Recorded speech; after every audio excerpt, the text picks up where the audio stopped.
நம்ம சேனல் சார்பாக உங்கள் எல்லாருக்குமே அன்பான வணக்கம். அமாவாசை முடிந்த பின்பு வளர்ப்பிறையில் வரும் பஞ்சமி திதி ரொம்பவே சிறப்பு வாய்ந்தது. வளர்ப்பிறை பஞ்சமி அப்படின்னு சொல்லுவாங்க. வாராகி அம்மனை வழிபடுவதற்கான மிக மிக அற்புதமான நாள். நம்ம நினைத்த காரியம் நினைத்த மாதிரியே வெற்றி பெறணும் அப்படின்னா இந்த ஒரே ஒரு தீபத்தை இந்த நேரத்தில் ஏற்றுவதன் மூலம் வாராகி அன்னையின் பரிபூர்ண ஆசிர்வாதம் நமக்கு கிடைக்கும் அப்படிங்கிறது 100% உண்மை. அந்த வளர்ப்பிறை பஞ்சமி செப்டம்பர் மாதம் 7ஆம் தேதியா அப்படி இல்லை 8ஆம் தேதியா அப்படிங்கிற குழப்பம் நிறைய பேருக்கு இருக்குது. அதற்கான தீர்வு தான் இந்த பதிவை முழுமையாக பாருங்கள். வணக்கம். நம்ம சேனலுக்குள்ளே உங்கள் எல்லாரையும் வரவேற்கிறதுல எனக்கு ரொம்ப ரொம்ப சந்தோஷம். இறைவனோட ஆசிர்வாதம் எல்லாருக்கும் கிடைக்கட்டும். கூப்பிட்ட குரலுக்கு உடனே ஓடி வந்து உதவி செய்யக்கூடிய தாய் உள்ளம் கொண்டவள்தான் வாராகி அன்னை. வாராகி அன்னையை பார்த்தாலே நமக்கிட்ட வரும் தோல்வி கூட தோற்று போகும் அப்படின்னு சொல்லுவாங்க. மண்ணுக்கு சொந்தக்காரியாக திகழ்பவள்தான் வாராகி அன்னை. இந்த வாராகி அன்னையை வழிபாடு செய்வதற்கு ரொம்பவே உகந்த நாள் அப்படின்னு சொல்லப்படும் பஞ்சமி திதி, அதுவும் வளர்ப்பிறையில் வரும் பஞ்சமி திதி செப்டம்பர் மாதம் 7ஆம் தேதி வருதா அல்லது 8ஆம் தேதி வருதா அப்படிங்கிற குழப்பம் நிறைய பேருக்கு இருக்குது. ஏன்னா 7ஆம் தேதி விநாயகர் சதுர்த்தியும் வருது.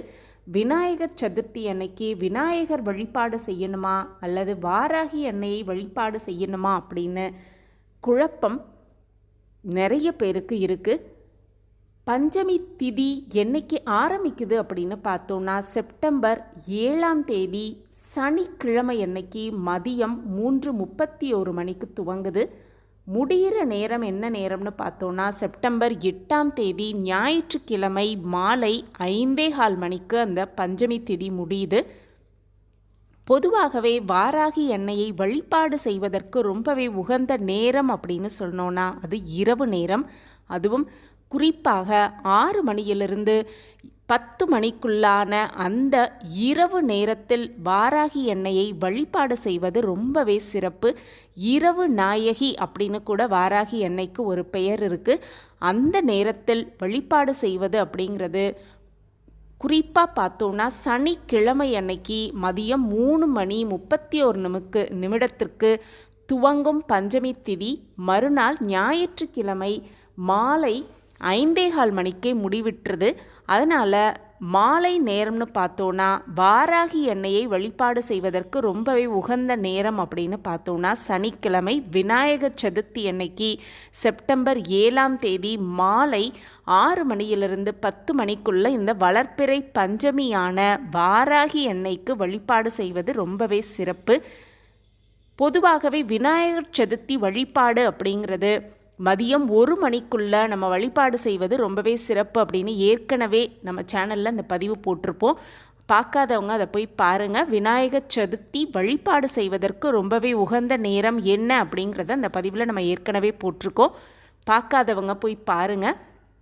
இந்த வாராகி அன்னை வழிபாடு இந்த ஒரே ஒரு தீபம் மாலை சனிக்கிழமை மாலை 6 மணியிலிருந்து 10 மணிக்குள்ள இந்த ஒரு வழிபாடு, இந்த ஒரு தீபத்தை ஏற்றி வைத்து வழிபாடு செய்வது ரொம்பவே சிறப்பு. ஒரே ஒரு மண்ணிலான அகல் தீபம், சுத்தமான பசும் நெய் விட்டு பஞ்சு திரி போட்டு வாராகி அன்னையை வழிபாடு செய்யணும். அந்த தீபத்தில் அன்னை ஆவாகனம் ஆகிறாங்க அப்படிங்கிறத மனசார நம்பி அன்னையை ஆவாகனம் செய்து மனசார நம்பிக்கையோடு நம்ம வழிபாடு செஞ்சோன்னா நிச்சயமாக அன்னை ஆசிர்வாதம் முழுமையாக நமக்கு கிடைக்கும். அன்னைக்கு செம்பருத்தி பூக்கள் சாற்றி வழிபாடு செய்வது ரொம்பவே சிறப்பு. வழிபாட்டின் போது பண கஷ்டம் நீங்கி கடன் சுமை குறைந்து வருமானம் அதிகரிக்கணும் அப்படிங்கிறத மனசார வேண்டணும். வாராகி அன்னையை பஞ்சமி திதியில் தொடர்ந்து நம்ம வழிபட்டு வருவது எதிர்மறையான தாக்கத்திலிருந்து விடுபட அன்னை தொடர்ச்சியாக கோவிலுக்கு சென்று வழிபட முடியாதவர்கள் இந்த ஒரு அகல் விளக்கு, மண்ணிலான அகல் விளக்கு தீபத்தை மனதார நினைத்து வீட்டிலேயே அந்த தீபம் ஏற்றி நம்ம வேண்டுதல்களை முன்வைக்கலாம். இப்படி செய்வதன் மூலம் நம்ம நினைத்த காரியம் எதுவாக இருந்தாலும் நிறைவேற்றி கொடுப்பால் அன்னை அப்படிங்கிறது 100% உண்மை. வீட்டில் வாராகி அம்மனுக்கு விளக்கேற்றி செவ்வரளி, செம்பருத்தி, பானகம், உளுந்து வடை, சர்க்கரை வள்ளி கிழங்கு, மாதுளை, சிவப்பு அவல் இதில் ஏதாவது ஒன்றை நைவேத்தியமாக வைத்து அம்பாளை மனதார வேண்டிக் கொள்ளலாம். நாம் நினைத்த காரியம் அனைத்தையும் நிறைவேற்றி கொடுப்பால் அன்னை என்ற நம்பிக்கையோடு இதை செய்யலாம். இந்த பதிவு உங்களுக்கு பயனுள்ள பதிவாக இருக்கும் அப்படின்னு நான் நம்புகிறேன். நம்ம சேனலை நீங்கள் ரொம்ப ரொம்ப ஆதரவு கொடுத்துக்கிட்டு வரீங்க. எனக்கு ரொம்ப ரொம்ப சந்தோஷம். உங்கள் ஆதரவும் மென்மேலும் எங்களுக்கு கிடச்சிக்கிட்டே இருக்கும் அப்படிங்கிற நம்பிக்கையோடு மீண்டும் ஒரு புதிய பதிவில் பார்க்கலாம். நன்றி, வணக்கம்.